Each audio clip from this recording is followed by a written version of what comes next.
Bust it.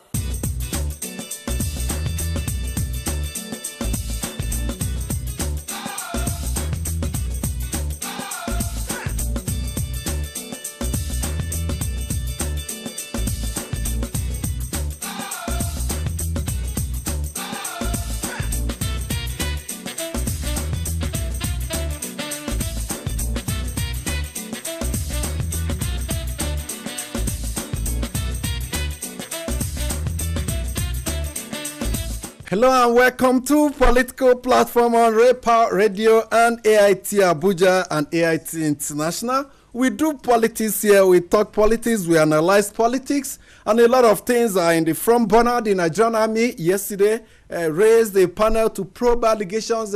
Its former chief, T.Y. Danjuma, Major General retired, raised against the military that they are taking sides in the clashes between the herdsmen and farmers.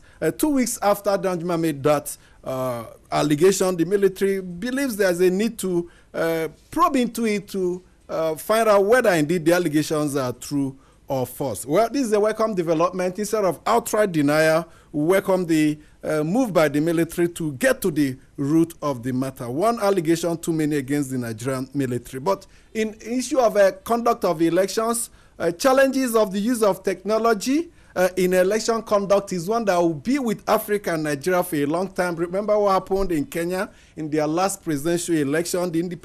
Their electoral commission was accused of bias and their website hacked, their electronic system were hacked into by fraudsters, and it affected the outcome of the election. So Nigeria's Independent National Electoral Commission is holding a conference in Abuja where election management bodies, that's the Electoral Commission in different countries in West and Southern Africa, are deliberating on how to overcome challenges posed by recourse to technology in election conduct. It will be very crucial for Nigeria as we are trying to rely more on technology. The card reader will be used to transmit results from polling stations to INEC office, ground station monitoring in Abuja, and more importantly, the card reader will be used as the sole means of accrediting voters. So if we are going electronic, there are challenges that come with it, and we must begin to highlight these promises and these challenges with a view to dealing with the problem right from the onset. And the big one, the president's declaration of intention to seek re-election in 2019 at the National Executive Committee meeting of the APC. We dwelt on it yesterday on this program. Nobody expected it. Some were hoping the declaration will come later than now, but the president, who has jetted out to London for some official assignments and to participate in the Commonwealth Heads of Government meeting, dropped that bomb yesterday, raising reactions from different parts of the country. The president also weighed in on the situation in his party, the status of members of the National Working Committee, a certain provision in the APC constitution which gives them 30-month period to resign before they can recontest. But the president advising that provision be waived to enable some of them who may be interested in coming back, such as this chairman, Odigi Oyegu, to also be part of the show. I'm not alone on the program.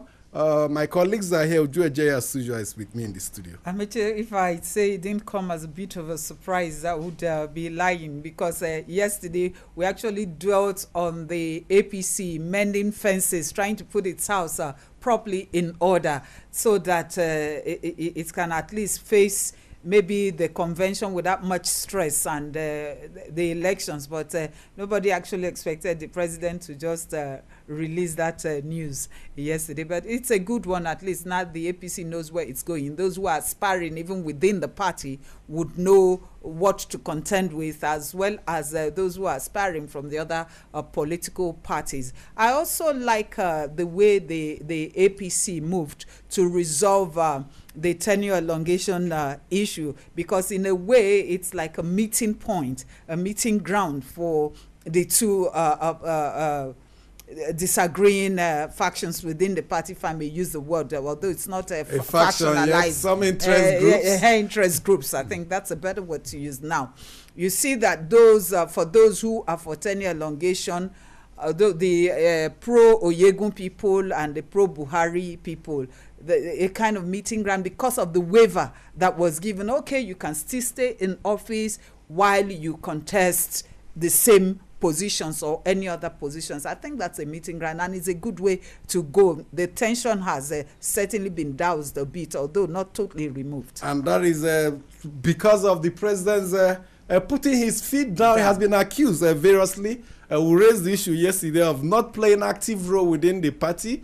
When he came in to announce and advise the party to stop the tenure elongation, extension, that's a 1-year extension for the National Working Committee. It was not like the president advising the party, and before you could say Jack Robinson, all those that were opposed to it keyed in. The president yesterday also playing a fatherly role within APC, advising the party to grant waiver to members of the National Working Committee, and most likely this waiver will come. Ijeoma Samo is also in this. Yes, Amechi, thank you. Yesterday, the APC tried to resolve their challenges before them, and I also think that we should wait for the convention, because there's always a fallout of convention. Those who have been campaigning that the tenure should be elongated, they have a reason for saying that.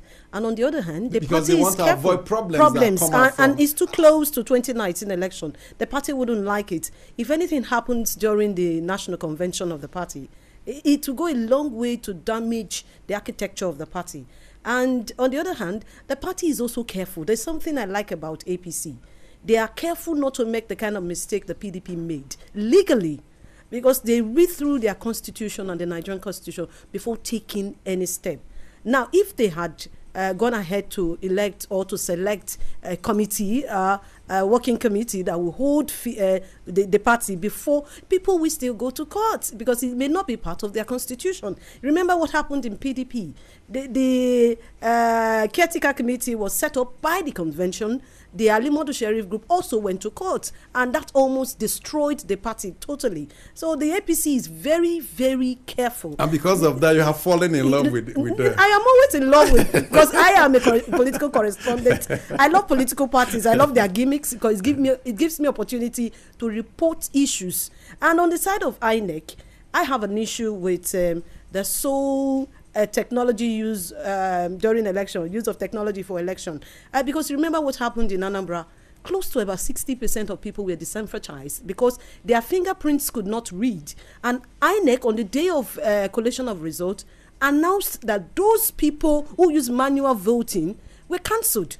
And yesterday, I listened to the chairman of the Kenyan Electoral Commission yeah, and the man said, conference. We didn't just rely solely on technology. We also used manual, so that you don't. Exactly what we have been using. So that but INEC wants 2019 to be solely electronic. People will go to court. Well, it appears the commission is aware that such problems will come up. That's why they are holding this conference, to learn from other countries' experiences and to make provisions to deal with these problems. Yes, we have to make progress. At some point, we have to resort to electronics to guide even when Kenya used life. Both manual and electronic voting process, they still have 28 people that has gone to court, and their cases are already in the Supreme Court. Okay, Shola Jaisimi completes our number. Well, talking about the situation in Kenya, recall that the head of the ICT department of that East African nation was found dead just a few days to that disputed presidential election, along with a lady.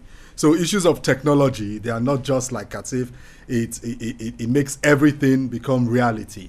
Nigeria's different challenges. And Nigeria's electoral umpire needs to be able to ensure that, look, you make processes. It has started. Introduce the card reader for the 2015 general elections. How do we build on that and still ensure that the manual processes go side by side? I'm talking about the use of incidence forms. We might still need to have that. That's what we are trying to avoid, incidence form, because from what some of the persons who have had on this program, like Ezenwawagu says, he is seasoned election monitor, that officials, party agents collude with electoral officials to ensure that the card reader fail, so that they will now resort to the incidence form. When is the incidence form? You now record millions of votes. Fictitious votes. You have to know that election is a process, and in every process you may have what you could say saboteurs, people who try to sabotage the process. They are everywhere.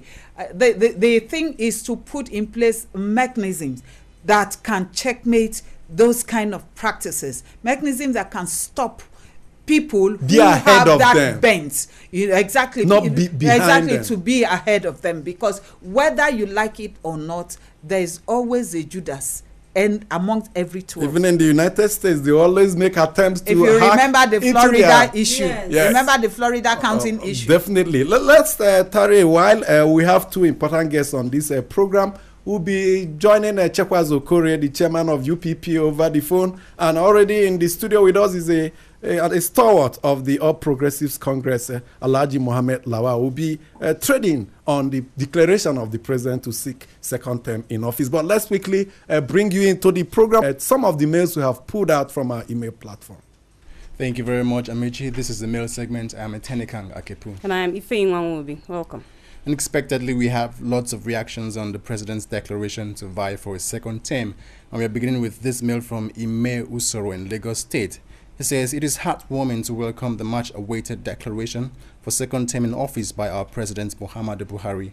I strongly believe that with a mandate for a second term, he will fight insecurity and corruption squarely.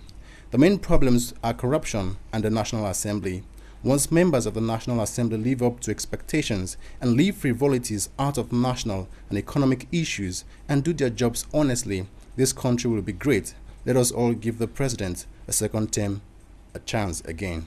Still reacting to that, Collins Eze in Kubwa, Abuja says, Dear crew, I am one of those who do not support a second term for President Buhari, not just because his government has underperformed in this first term, but also considering his age and health status. Right from inception, they have struggled to give this country the much-needed dividends of democracy as promised. The huge expectations of Nigerians from the APC-led government was dashed with lack of basic amenities, hunger, unemployment, insecurity, and the likes, even when huge monies were borrowed to cover these deficits. I support a younger person, irrespective of ethnic, political and religious divide, to move this country to the next level. The older generation has indeed failed us, whether PDP or APC. It's time for the younger generation to take over. Otherwise, we will continue in this stagnated and outdated system of the past 2 decades. God help Nigeria. And Oshoma from Mpape in Abuja says, I see President Buhari's second term declaration as another expensive joke. If not, why would the declaration be made on a day that he will travel out of the country? While there are lots of issues like the Fulani herdsmen killings, unemployment and hunger, nepotism, corruption and religious ethnic intolerance to be addressed by this administration, which it has failed woefully to do, and President Buhari wants to recontest. All right, we are watching to see if Nigerians will be forced to vote for APC in 2019. And that's all we have for you on today's mail segment. Do keep it coming, stating your name and where you're writing us from. The route hasn't changed. It's still political platform at yahoo.com. Thank you so much for your mails. Please do keep them coming. We entertain our opinion, make them civil, make it brief, and don't be abusive, and we'll respect the opinion and share with the rest of Nigerians. Now, let's go to our main story for the day, the declaration of the president and intention to recontest in 2019. We told you we have 2 guests this Tuesday. They will be weighing in on the issue. First, let's start with Chief Chekwas Okorie, the founder of ABGA and currently chairman of UPP, United Progressives Party. Thank you so much, Chief, for joining us on the line. Thank you and good morning. So how do you react to the president's declaration to recontest in 2019? Well, it is something that has not taken anybody by surprise. It's been expected before now, and he has done it, and that is his right. He has exercised his right under the law to seek to go for a second term. But having said that, my sympathy actually goes to his party, APC. I say this because they will now have the burden of having to market a president who has used 75% of his first tenure, that is about 3 years, to run Nigeria down. I can tell you that his tenure has been nightmarish to Nigerians, and it's a disaster. I say this because everybody on the street will feel the impact of poverty. They feel the impact of sectionalism, nepotism, the impact of very, very small pace in taking decisions that are of national importance. We have not made any progress. Promises have not been kept. This government has divided Nigeria more than any government that has since its independence. Even during the Civil War, at the end of it, our people, government of the day, Nigerian government of the day was able to say that it was no victor, no vanquished, even if it was observed in the breach. So we have a government here that is talking about victors and vanquished. We have a government that is talking about 5% and 97% of people who supported and who didn't support. But you recall the president during his inaugural speech talked about not being for anybody and being for nobody. He has proved that was a speech written for him which he never believed in. Because after he had made that statement, read that speech, it wasn't quite long after that he went to the U.S., where he now spoke off the cuff, where he didn't speak from a written script. And so he spoke his mind. And everything he has done ever since has been along that line. I can tell you now that this president has aroused so much ethnic consciousness, religious consciousness, sectional consciousness, regional loyalty. All of these divisive factors have been promoted by this government by its lopsided policies. For instance, how can anybody, which government will see a terrorist group like the Messi Chief, let me ask you this question. Let's take you... Chief, if you hold on, my colleague Ijoma Osama will ask you the next question. Chief, let's take you back to 2015. If you remember, some political parties joined forces with the APC to bring the president now. At what point did you notice that this is not working? And number two, do you think that a younger person and a fresh candidate will do Nigeria any good? Well, it has nothing so much to do with age, about being younger or not being younger. But let me just take the first part, which what happened in 2015 was what most Nigerians looked up to, because PDP was such a bad government too, that anything but PDP was okay for Nigerians. And so President Buhari came in or was swept into office on that high expectation by Nigerians. But I can tell you that that goodwill has been frittered away carelessly by the same person that enjoyed it. Okay. And I want you to also note the margin of defeat, in spite of all these noise about being popular and all that, the margin of defeat was not anything to be comfortable with. It beat President Jonathan by 2.3 million votes. And what it simply means is that a conscious Nigerian electorate that will come out fully to participate in the election will write off that. And above all,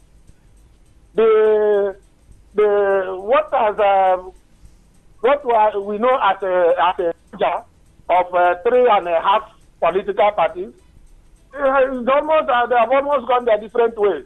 Okay. By the time they do their so-called convention that is coming up now, of course, the one section will have been humiliated, and they will begin to look elsewhere. We'll have to thank you so much.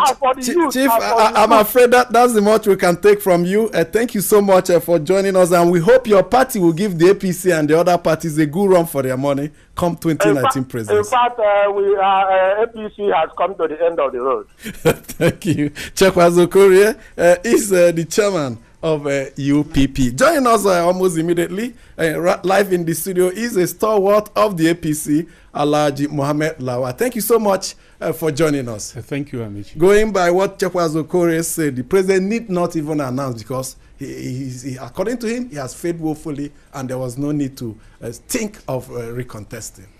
Well, I'm not surprised with what Chief Chokwa said. If you recall the history of his movement from the mainstream ABGA to the new party UPP. Is it UPP? Yeah, UPP. Yeah, so you know he has a big issue there, and that as a fallout of that issue, you know ABGA is in partnership in the merger. That part of ABGA. Yeah, that led to the, well, that is the main issue. So what he's saying is his opinion, an opinion of not only an opposition member, but a very aggrieved opposition person. We believe, we didn't expect it to be rosy and easy for the APC when they come to power. There are huge challenges that before even coming in, many of us don't know, but when we came in, we saw a lot. So President Buhari is doing his best. He has done his best. We're not saying that he's an angel. There are challenges, and we will continue to face the challenges. And God willing, you know, the indices are there for what he promised to do for Nigerians. There are good remarks, not only in Nigeria, all over the world, about his performance on corruption, on security, you know, and other issues concerning the economy. One issue that people often disagree with concerning the APC government is the myriad of excuses. Like you just said, oh, the challenges. Some people would say, oh, when Obasanjo came in 1999, he also met a lot of challenges, mainly from the military adventure into Nigerian politics. We saw a lot of what happened, but he did not dwell on those challenges. He did not keep complaining about them. That the APC has been complaining for the past 3 years without something tangible to show the people in terms of achievement. Yeah, well, let me point something that he should take note. When Obasanjo came in, you know, there was no military.